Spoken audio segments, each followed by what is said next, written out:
H. Let's start by ripping some maple, white oak, and walnut into strips.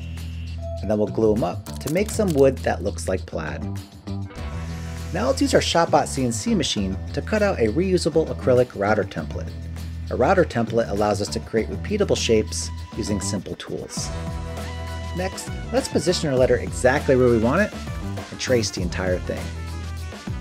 Now we'll fire up the bandsaw and cut slightly outside of our trace line.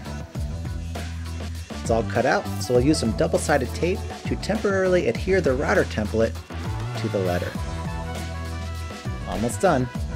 Finally, shave off any excess material using a flush trim bit or pattern bit on your router.